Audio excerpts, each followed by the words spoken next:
ETF index mutual funds నేర్చుకుని stock మార్కెట్లో రాణించాలనుకుంటున్నారా? వెంటనే ఈ నెంబర్కి కాల్ చేయండి. నమస్తే రమ్మగారు. నమస్తే జయ.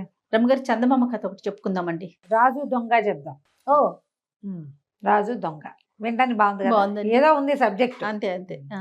పూర్వం పాటలీపుత్రానికి ఉగ్రసేనుడని ఒక రాజుగారు ఉండేవాడు. ఈయన చాలా పరాక్రమవంతుడు. సామంతులు చాలా గట్టివాళ్ళు ఉండేవాళ్ళు. ఈయన చాలా గట్టివాడు, మంచివాడు. పౌరుషము పరాక్రమంతో పాటుగా ప్రజలకి మేలు చేసే లక్షణము ఉన్నవాడు. దాంతో సామంతులతోటి చాలా అంటే చిన్న చిన్న ప్లేసెస్ని పాలించేవాళ్ళు. సామంతులు అంటే పాటలీపుత్రం మెయిన్. చుట్టుపక్కల ఉన్న అన్ని దుర్గాలకి రాజులు సామంతులు అనమాట. వాళ్ళతో మంచి రిలేషన్ మెయింటైన్ చేసేవాడు. వాళ్ళు చాలా గట్టివాళ్ళు. వాళ్ళ వల్ల ఈయన పెద్దగా పట్టించుకునేవాడు కాదు. రాజ్యాన్ని వాళ్ళే చూసుకునేవాళ్ళని. వాళ్ళ మీద వదిలిపెట్టేవాడు. ఈ వదిలిపెట్టే క్రమంగా ఏమైందంటే, ఈ సామంతులు ఈయనంత మంచివాళ్ళు కాదు. అందులో ఒక 6-7 మంది దుర్మార్గులు ఉండేవాళ్ళు. వీళ్ళు ప్రజల్ని పీడిచ్చేసేవాళ్ళు. రాజు అంట చూసుకుని, రాజుకి వాళ్ళంటే ప్రీతి. అదేలే. వాళ్ళ మీద ఎవరైనా చెప్పడానికి సాహసించేవాళ్ళు కదా, ఆయనకున్న ప్రేమ వల్ల. ఆయన ఒక 15 మంది చాలా మంచివాళ్ళు. ఈ 6-7 ఆయన తెలుసుకోలేకపోయాడు. తెలుసుకోలేక ప్రజలు ఇబ్బంది పడుతూ ఉండేవాళ్ళు అనమాట. అయితే ఈ రాజ్యంలో కూడా కొంతమంది యువక వీరులు కనపడేవాళ్ళు. వాళ్ళు రాజుకి చాలా వీర విధేయులుగా ఉండేవాళ్ళు, మహావిధేయులు. ఆ విధేయుల్లో ఒకడు సహదేవుడు. ఈ సహదేవుడు రాజుగారికి విధేయుడుగా ఉండి క్రమంగా అతనికి ఏం తెలిసింది, ఈ రాజు మీద ఇంత పిచ్చి ఉండకూడదు మనకి, ఈయన సామంతుల మీద డిపెండ్ అవుతున్నాడు, సామంతులు కొంచెం దుర్మార్గులుగా ఉండి ఈ పనులు చేస్తున్నారు అని తెలుసుకుని వాళ్ళ మీద ఒక రకమైన తిరుగుబాటుగా చేసి, మెరుపుదాడి చేసేసి, వాళ్ళ దగ్గర ఉన్న డబ్బులు కొట్టేసి పేదలకు పంచిపెట్టి అలా చేసేవాడు. క్రమంగా అతను దొంగగా మారిపోయాడు. ఇట్లాంటి పనులు చేసేవాళ్ళు లోకోపకారం క్రమంగా కొండబెట్టి దొంగలు అయిపోతారు. అంతేగా, ఉపకారులు ఎప్పుడు దొంగలే అవుతారు. ఈ దొంగ అయ్యేసరికల్లా ఏమైంది, సామంతులు కొంతమంది చెప్పారు రాజుగారికి, ఇది వరకు మీ వెనకాల తిరిగేవాడు జేజేలు కొట్టే సహదేవుడు ఇప్పుడు దొంగ అయిపోయాడు అని. ప్రజల్లో కూడా ప్రథ పుట్టేసింది. ఇది వరకు రాజుగారి ఊరేగింపులు తప్పండి రాజుగారు వస్తారని కేకలు పెట్టే సహదేవుడు ఇప్పుడు దొంగ అనగానే ఆయన ఏం చేశాడు, ఎక్కడ కనపడితే అక్కడ సహదేవుని సంహరించమని ఆర్డర్స్ పెట్టేశాడు. వీడి గుణం మారిపోయింది అనుకున్నాడు ఆయన. బాగా ఆదరించడం వల్ల గుణం మారిపోయిందని షూటెడ్ సైట్ ఆర్డర్స్ ఉండేవి. అయితే ఏమైంది, సరే ఒకనాటి రాత్రి ఈయన నిద్రపోతుంటే ఆయనకి కల వచ్చింది. అది ఎప్పుడు 3:30 ఆ టైంలో. రాజా తొందరగా లే, దొంగతనానికి వెళ్ళాలి నువ్వు అని వచ్చింది. ఒక అమ్మవారు ఏజీ చక్కగా ఉంది, అలంకారం చేసుకుని కనపడతాం. ఇది భగవంతుడి ఆజ్ఞ, నువ్వు దొంగతనం చేయాల్సిందే అన్నది. ఈయన మేలుకు వచ్చింది. ఏమిటి ఇలా వచ్చింది విచిత్రంగా, ఏమిటో పిచ్చికళ్ళు వస్తున్నాయినా కానీ మంచినీళ్ళు దాకా పడుకున్నాడు. అరగంట బాగా గాఢంగా నిద్రపెట్టగానే రాజా లే, దొంగతనానికి వెళ్ళు ఇంకా అని మళ్ళీ వచ్చింది. ఆవిడే కనపడుతోంది, దొంగతనానికి వెళ్ళు అని చెప్తోంది. ఇది భగవంతుడి ఆజ్ఞ. మళ్ళీ వచ్చింది ఆ కళ. ఆ కళనేనా అని లేచి చూసుకుంటే సమయం మారింది తెలుస్తోంది. మళ్ళీ మంచినీళ్ళు తాగాడు, మళ్ళీ పడుకున్నాడు. తెల్లవారుతూ ఉండగా మళ్ళీ వచ్చింది కళ. ఇంకా తెల్లారలా 4:15 అయింది.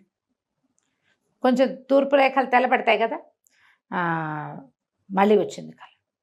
రాజా లే, దొంగతనానికి వెళ్ళు, ఇది భగవంతుడి ఆజ్ఞ, వెళ్ళకపోతే కుదరదు, నువ్వు వెళ్ళకపోతే నీ మరణము తథ్యము, నీకు రాజ్యం పోవటము తథ్యమే. ఈ వాక్యాలు వచ్చాయి. నిద్రలేచేసాడు ఈయన. అది మంచి చలికాలం, 7 అయితే కానీ సూర్యోదయం అవ్వదు. ఏం చేశాడు, సరే పైబట్టు ఒకటి భుజాన్ని వేసుకుని కాపలా వాళ్ళు గమనించకుండా బయటకు వచ్చేసాడు. నేను దొంగలా నడుస్తున్నాను నేను అనుకున్నాడు. ఎందుకు తన్ని దొంగతనం చేయమంది, ఎందుకు భగవంతుడు తన్ని దొంగతనం చేయమన్నాడో ఆయనకు అర్థం కాల. కానీ ఏం దొంగతనం చేయాలి, నేనేం చేయాలి? సరే ఏం చేశాడట, నడుస్తూ వెళ్ళాడు. మంచి దట్టమైన చీకటి, చలి. ఈయన గట్టిగా భుజాల చుట్టూతా ఒక శాల్వా లాంటిది వేసేసుకున్నాడు. ఒక పై బట్ట ఉంది కదా, దానిట తలకు చుట్టుకున్నాడు. తనెవరో గుర్తుపట్టకుండా నడవటం మొదలుపెట్టాడు. నడుస్తూ ఉంటే ఒక చిన్న ఎలా ఉందంటే, ఈ వీళ్ళ ప్రాంతం ఏంది కోట, ఒక మాదిరి అడవిగా ఉండి అక్కడి నుంచి ఊరు మొదలవుతుంది. ఆ అడవిని దాటుతూ ఉండగా ఈయనకి గుర్రం మీద ఒక మనిషి కనపడ్డాడు. ఎవరు నువ్వు అంటే ఎవరు నువ్వు అని అనుకున్నారు. అనుకుంటే రాజు అన్నాడు, ఈ సమయంలో నువ్వు ఎందుకు వెళ్తున్నావు, ఎక్కడికి వెళ్తున్నావు? ధైర్యస్తుడు అయితే నాతో తలపడు. రాజుగారికి వరలో ఖడ్గం కూడా ఉంది. వాడు కత్తి తీశాడు, ఈయన కత్తి తీశాడు. ఇద్దరు చెడామడా పోరాడారు. పోరాడిన తర్వాత సహదేవుడు కాస్త అదే ఆ రెండో వాడు కాస్త ఓడిపోయాడు. ఓడిపోయి చంపే నన్ను నీ చేతిలో ఓడిపోయాను నేను అన్నాడు. అనేసరికల్లా అదేనన్నాడు, నిన్ను చంపడానికి ఫైట్ చేయలేదు, ఎదురుపడ్డవాడితో యుద్ధం చేయాలన్నది నియమం కాబట్టి చేశాను. నీ పేరేమిటి, నువ్వెవరంటే నా పేరు సహదేవుడు అన్నాడు. అనగానే నేను ఆశ్చర్యపోయాడు. వీడేనా సహదేవుడు? ఈ సమయంలో వీడు ఎక్కడికి వెళ్తున్నాడు అంటే ఎక్కడికి వెళ్తున్నావు అన్నాడు. అనేసరికల్లా ఒక దొంగతనం చేయడానికి వెళ్తున్నాను అంటే ఈయన అన్నాడు, రాజుగారు ముసుగేసుకుని ఉన్నాడుగా, చీకటి. సరే నేను దొంగనే, పద మన ఇద్దరం కలిసి రాజుగారింటికి కన్నం వేద్దాం, రాజుగారింటికి కన్నం వేద్దాం అన్నాడు. అనగానే సహదేవుడు అన్నాడు, చంపేస్తాను, రాజు ఇంటికి కన్నం వేయకూడదు, రాజు ధర్మాత్ముడు, రాజుని మనం ఏం చెయ్యం, నేను ఇంకో చోటకు వెళ్తున్నాను. ఎక్కడికి వెళ్తున్నావు అన్నాడు. సూరసేనుడు ఒక సామంతుడు, అతని ఇల్లు కొల్లగట్టడానికి వెళ్తున్నానన్నాడు. రాజు ఆశ్చర్యపోయాడు. సూరసేనుడు ఎవరో కాదు, ఉగ్రసేన మహారాజు గారి చెల్లెలి మొగుడు. ఓహో, మహాబలవంతుడు, ఈయనకి నమ్మిన బంటు. ఈయన తెలబోయి అదేమిటి రాజుగారి ఇంటికి వద్దంటూ రాజుగారి బావమరిది ఇంటికి వెళ్తానంటావు, ఆయన మహానుభావుడో గడిది గుడ్డ అన్నాడు ఇతను సహదేవుడు. కడు దుర్మార్గుడు సూరసేనుడు, వాడిని కొల్లగొట్టాల్సిందే ఇవాళ ఏమైనా సరే. ఆ చెల్లెలు రాజుగారి చెల్లెలు చస్తూ బతుకుతూ కాపురం చేస్తుంది అతనితోటి, నీకేం తెలుసు లోగుట్టు, నాకు తెలుసు, రా నాతోటి రా అన్నాడు. సరే ఏం చేశాడు ఈయన, ఇప్పుడు దొంగతనం తను పట్టుబడితే పరుపోతుంది. సహదేవుణ్ణి చంపమని ఆర్డర్స్ ఇచ్చింది తను, వాడితో పాటే తను తిరిగితే ఇంకా పరువు తక్కువ. కానీ కల్లో వచ్చిన ప్రచోదనం ఏమిటి, నువ్వు దొంగతనం చేయవలసిందే, చేయకపోతే చస్తావంటావు. సరే బాగానే ఉందని అతనితో పాటు వెళ్ళాడు. అసలు ఆ సహదేవుడి వాడి చురుకుతనం ఏమిటో, వాడి తెలివేమిటో, ఎంతమంది కాపలా వాళ్ళు ఉన్నారో విచ్చుకత్తులతోటి తెల్లవారుజామున 4:45 కల్లా సూరసేనుడి ఇంట్లోకి ప్రవేశించేశాడు. నువ్వు ఇక్కడే ఉండు, భయపడబోక, నేను లోపలికి వెళ్ళి వస్తానని చెప్పి లోపలికి వెళ్ళి బోల్డ్ అంతా ఆయుధాలు అవి ఇవి బంగారము వజ్రాలు గిజ్రాలు మూట కట్టేసేటువంటి పెద్ద పెద్ద మూటలు తెచ్చాయి. తీసుకొచ్చి రాజుగారు ఉగ్రసేనుడికి అప్పచెప్పాడు. అప్పచెప్పి నువ్వు ఇక్కడే ఉండు, మువ్వల జీను ఉంది సూరసేనుడికి, బంగారు మువ్వలతో చేయించినటువంటి జీను, గుర్రం మీద వేసే జీనుకి కొసలంతా మువ్వలు కట్టి ఉంటాయి, అది తెస్తే గాని వాడి పరువు పోదు, నువ్వు కంగారు పడకుండా ఉండు. మరి మూటలు ఎట్లా పట్టుకెళ్తాంటే మూటలు పట్టుకెళ్ళచ్చు, జీను పుచ్చుకొస్తాను నేను, మూటలు పుచ్చుకొని మనం పారిపోదాం, నువ్వు ఇక్కడే కాపలా ఉండన్నాడు. రాజుగారి భయంగానే ఉంది, పట్టుపడితే పరువు పోతుంది, అంతే, తన బావమరిదిల్లు పైగా. సరే ఇతను పైకి వెళ్ళాడు సహదేవుడు. పైకి వెళ్ళేసరికల్లా మువ్వల జీను తీస్తుంటే మువ్వలు కదిలితే మోగుతాయి, గల్లు మనంగానే సూరసేనుడు నిద్రలేచాడు. భార్య పక్కపక్కనే, అతను పక్కపక్కనే పడుకున్నారు పంచం. కేకలు పెట్టాడు, ఎవరు అనేసరికల్లా భార్య కూడా లేచింది. ఎందుకండి కేకలు పెడతారు, గాలికి మువ్వలు మోగి ఉంటాయి, ఏ చెట్లు రాసుకున్నాయో గాలికి మోగుతాయి మువ్వలు, ఎందుకంత ఆత్రపడుతున్నారు? 2 రోజుల నుంచి చూస్తాను, ఏదో కంగారు పడతారు ప్రతిదానికి, ఏమిటి మనసులో ఏం పెట్టుకున్నారో చెప్పండి అంది. ఎప్పుడైతే వీళ్ళు లేచి మాట్లాడతారో సహదేవుడు అలర్ట్ అయిపోయాడు. గది గుమ్మం పక్కనే నిలబడ్డాడు. నిలబడేసరికల్లా ఇతను అన్నాడు సూరసేనుడు, నాకేం భయం, నాకు భయం ఏంటి, తెల్లాడితే అర్ధరాజ్యం వస్తుంది అన్నాడు. అనేసరికి భార్య, అదేమిటి మీరు రేపు మీటింగ్ ఉందని నాకు తెలుసు, కానీ మా అన్నయ్య మీకు అర్ధరాజ్యం ప్రకటించబోతున్నాడా? ఆడు ప్రకటించడం ఎందుకు, వాడిని చంపేసి రాజ్యం సాధిస్తానన్నాడు. అనగానే భార్య, అదేంటండి అంత పని చేస్తారా, మా అన్నయ్యని చంపేస్తారా అని అరిచింది గట్టిగా. సహదేవుడు ఇదంతా వింటున్నాడు. చంపకేం చేస్తాం, రాజుగారి చెల్లెలు మొగుడులా ఉండిపోమంటావా? నాతో పాటు 6 ఉన్నాం మేము, రేపొద్దున మీటింగ్లో మీ అన్నయ్యని కుమ్మేస్తాం, చంపేసి రాజ్యం 2 భాగాలు, సగభాగం నాది, మిగిలిన సగం వాళ్ళ 5 పంచుకుంటారు అనేసరికల్లా అమ్మాయి లబోదీపోమని కేకలు పెట్టింది. ఇట్లా చేస్తావా, అన్యాయం కాదా? నువ్వు సైన్యాధిపతిగా ఉన్నవాడిని నిన్ను సామంతం చేశాడు, నీకు నన్ను ఇచ్చి పెళ్లి చేశాడు, రేపొద్దున మన పిల్లని తన కొడుకు చేసుకుంటాడు, పిల్లలు పుడితే ఇంత అన్యాయం చేస్తావా అనగానే ఆయన లేచి దవడబాయి కొట్టేశాడు పెళ్ళాన్ని. పటాపటా కొట్టేశాడు, సొమ్మసిల్లిపోయేదాకా కొట్టేశాడు. ఈ సహదేవుడు అదంతా నిలబడి చూస్తూ ఉన్నాడు. ఎప్పుడైతే ఈయన పెళ్ళాన్ని చావగొట్టాక ఆయన మంచం ఎక్కి పడుకున్నాడో అప్పుడు మెల్లిగా మువ్వలు జీనిపుచ్చుకొని దిగేశాడు. దిగేసేసి మరి పద రాజుగారి దగ్గరికి వెళ్ళిపోదాం, సూరసేనుడు ఇంత పని చేయబోతున్నాడు, నాకు ముందే తెలుసు వీడు దుర్మార్గుడని, రాజు ప్రాణాలకు ప్రమాదం అన్నాడు. అనేసరికల్లా రాజు అన్నాడు, అట్లా కాదు, ఇప్పుడు నువ్వు బయలుదేరి వెళ్ళావనుకో కోటలోకి నేను వెళ్ళకముందే నిన్ను పట్టేస్తారు. రాజుకి ఏమని చెప్తావు అంటే, నువ్వు వెళ్ళే లోపల నేను రాజును చూడాలంటే వాళ్ళు ఎందుకు ఒప్పుకుంటారు? నీ మీద షూటెడ్ సైట్ ఆర్డర్ ఉంది కదా, అంతే. చూడగానే చంపేస్తారు సైనికులు. నేను చెప్తానులే రాజుకి అన్నాడు.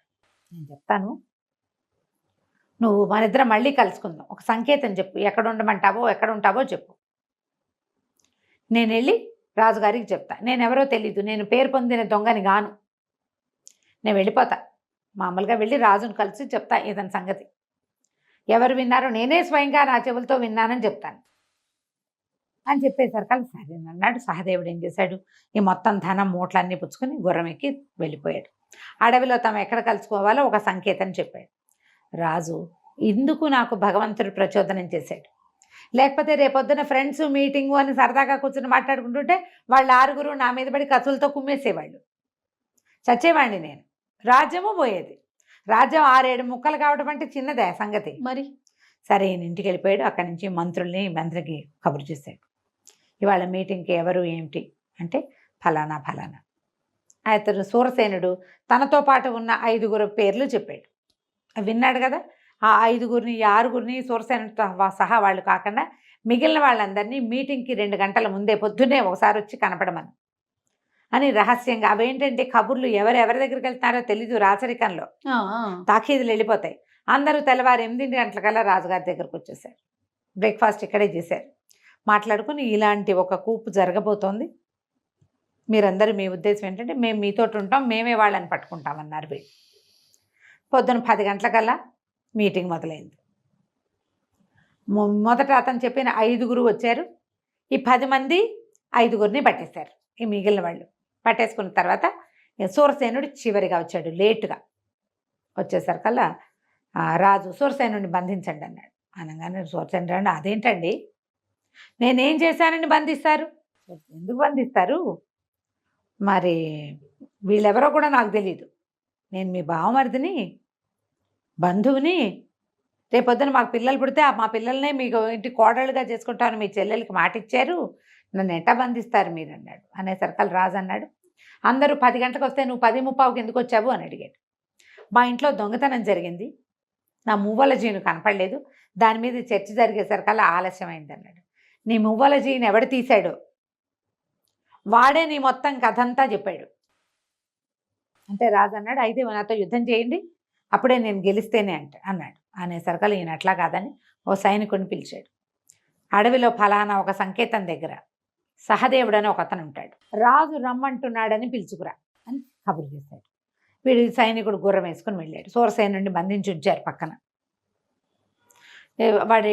సైనికుడు వెళ్ళి సహదేవుడిని పిలుచుకొచ్చాడు. సహదేవుడికి భయం వేసింది, రాజు దగ్గరికి వెళ్ళాక ఏమవుతుందో, మన స్నేహితుడిని పట్టేశారేమో పాపం, ఒక పూట దొంగతనం చేయడానికి వచ్చి ఇలా దొరికిపోయాడు, ఆ సూరసేనుడు ఏం మాయ చేశాడు, ఇవన్నీ ఆలోచించుకుని వచ్చాడు. వచ్చేసరికల్లా రాజుగారిని చూసేసరికి ఆశ్చర్యపోయాడు. రాత్రి చూసిన ఆయన్ని గుర్తుపట్టాడు. నువ్వు నాకు, మన ఇద్దరం కలిసి నాకు దొంగతనం నేర్పించావు, నువ్వు నా గురువువి, నాకు ఒక సహాయం చేయాలి నువ్వు అన్నాడు. నువ్వు నా ప్రాణదాతవి, నిన్న రాత్రి ఫైట్లో నువ్వు నన్ను చంపేసి ఉండొచ్చు, చంపకుండా వదిలేసావు, నువ్వు ఏం చెప్తే అది చేస్తానన్నాడు. రాజు ఏం చెప్తే అది చేస్తానంటే, ఈ దుర్మార్గుడితో ద్వంద్వ యుద్ధం చెయ్యి, వీడిని సంహరించి రాజ్యానికి మేలు చేయమన్నాడు. సహదేవుడికి ఎప్పటి నుంచో సూరసేనుడు అంటే మంట, పైగా అతను రాజు మీద, రాజ్యం మీద అతను చేస్తున్న కుట్ర వల్ల ఇద్దరు కలిసి ద్వంద్వ యుద్ధం చేశారు, సూరసేనుడిని సంహరించారు. తర్వాత రాజుగారు సూరసేనుడి దీంట్లో కోటకి సహదేవుడినే రాజుని చేశాడు, సామంతుడిని చేసుకున్నాడు, ప్రజలకి తెలియజేశాడు. ఇతను దొంగగా మారడానికి కారణం ఏంటంటే రాజు మీద అవజ్ఞ కాదు, సామంతుల మీద కోపంతో. ఏ సామంతులతోటైతే వీళ్ళకి ప్రాబ్లం ఉందో రాజ్యానికి 6 పట్టేశారు. ఒకేసారి సెట్ అయిపోయింది కదా, మొత్తం అంతా సెట్టింగ్ పూర్తయిపోయింది. ఆ తర్వాత సహదేవుడు ఎంతో కాలం రాజుగారికి పక్కనే ఉండి ఆయనకి ఎన్నో రకాల సహాయాలు చేసేవాడు. రాజ్యాన్ని సుభిక్షంగా పరిపాలించాడు. కథ కంచికి మనం ఇంటికి. పెద్ద కథ అయినా కొంచెం బాగుంది. బా సుమన్ టీవీలో మీ పర్సనల్ అండ్ బిజినెస్ ప్రమోషన్స్ కోసం కింది నెంబర్కి కాంటాక్ట్ చేయండి.